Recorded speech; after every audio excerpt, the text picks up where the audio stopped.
Oi, gente, eu tô aqui no consultório e a gente vai falar um pouquinho hoje de uma paciente que acabou de sair e ela se surpreendeu com o resultado que ela teve da toxina botulínica, da aplicação que a gente fez aqui no consultório. E vou discutir um pouquinho com vocês como a aplicação desse tipo de procedimento injetável, ele faz diferença conforme a avaliação médica que você tem,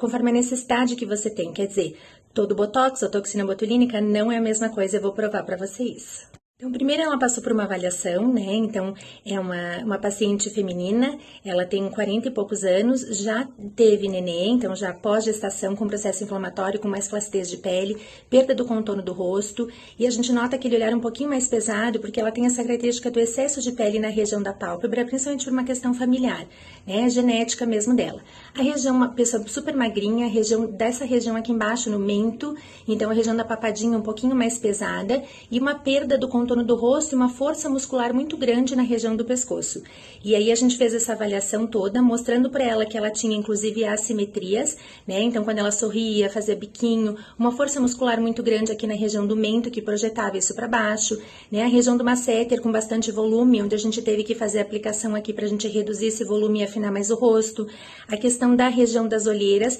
que também fazia com que toda essa região do arco orbitário aqui fizesse uma força de contração fechando o olhar dela. O excesso do peso que a gente conseguiu, então, abrir né, essa região do olhar e diminuir o peso do rosto. Então, o que a gente vai conversar aqui são as possibilidades que existem de aplicação e os pontos de aplicação da toxina botulínica para a gente melhorar o conjunto do seu rosto. O que a gente sabe, o que é sabido hoje, é que a toxina botulínica não tem só uma função de diminuir a ruga, de tratar a ruga. A função dela é fazer com que você use um produto, um procedimento, faça um procedimento em pontos estratégicos do seu rosto que você consiga diminuir a força que puxa seu rosto para baixo, inclusive a força gravitacional, o peso, abrindo seu olhar, te deixando mais leve, melhorando o contorno do seu rosto, desafinando quando a gente aplica aqui na região do masseter, quando diminuindo a força nessa região aqui, diminuindo a região da papada, diminuindo força que a gente tem para fazer a formação dos códigos de Barra na região em cima do lábio, desenhando, então existem pontos estratégicos de uma toxina botulínica mais avançada, onde a gente trata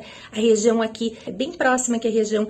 do malar, onde a gente vai trabalhar toda a questão de lifting do seu rosto, e inclusive a gente consegue também trabalhar a questão de skin quality. Então tá se falando muito do uso da toxina botulínica para a região, então da região malar, onde a gente tem muitos pacientes que têm vasinhos, e esses vasos são tratados diminuindo o processo inflamatório utilizando a toxina botulínica. Então, é importante você passar por um profissional qualificado, fazer uma avaliação da sua força muscular, de quanto essa força muscular representa assimetrias quando você vai fazendo movimentos no seu rosto e do quanto é importante isso ser tratado e ser acompanhado por um médico dermatologista que consiga fazer esse tipo de avaliação e saber diretamente que tipo de toxina utilizar para que tenha esse efeito e agir em doses certas, corretas em cada lugar. Então, a toxina botulínica, ela pode ser muito bonita, ela pode ser muito natural, elegante, ela pode tratar assimetrias, ela pode fazer afinar o seu rosto, ela pode tratar o contorno do rosto, diminuir papada,